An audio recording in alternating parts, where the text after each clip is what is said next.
4 വർഷത്തിന് ശേഷം കുട്ടനാട്ടിൽ വീണ്ടും പക്ഷിപ്പനി സ്ഥിരീകരിച്ചതോടെ താറാവ് കർഷകർക്ക് ഇത് കണ്ണീരിന്റെ പുതുവർഷമാണ്.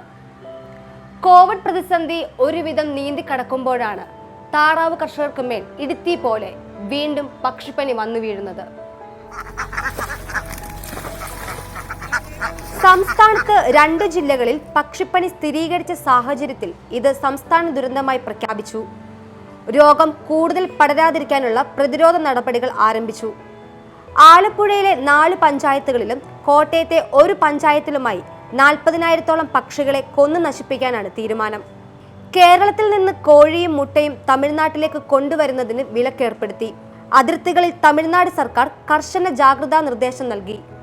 ഡിസംബർ 19 മുതലാണ് പള്ളിപ്പാട്ടും തകഴിയിലും താറാവുകളിൽ രോഗലക്ഷണങ്ങൾ കണ്ടു തുടങ്ങിയത്.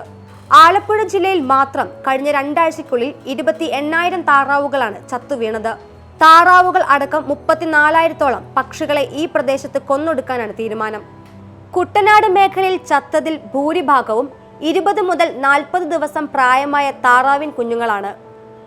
ഇവയെ ഈസ്റ്റർ സീസൺ ലക്ഷ്യമാക്കിയാണ് വളർത്തിയിരുന്നതെന്ന് കർഷകർ സങ്കടം പറയുന്നു.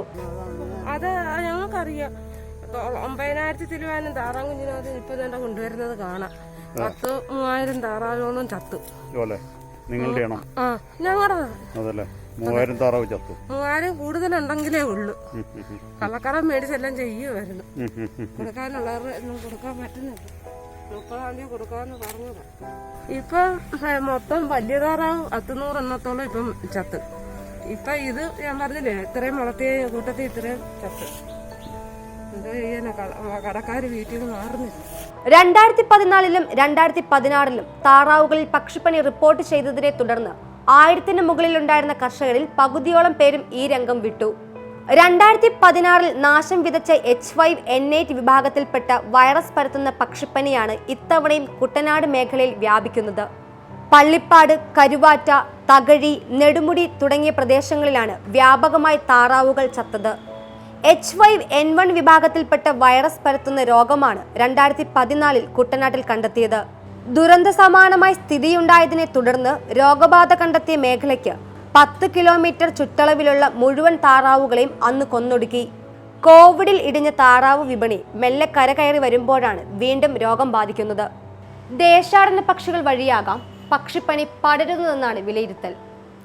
എല്ലാ ജില്ലയിലും ജാഗ്രത പ്രഖ്യാപിച്ചിട്ടുണ്ട്. ആശങ്ക വേണ്ടെന്ന് അധികൃതർ പറയുന്നുണ്ടെങ്കിലും ആശങ്കയുടെ കരിനിഴലിലാണ് കേരളം.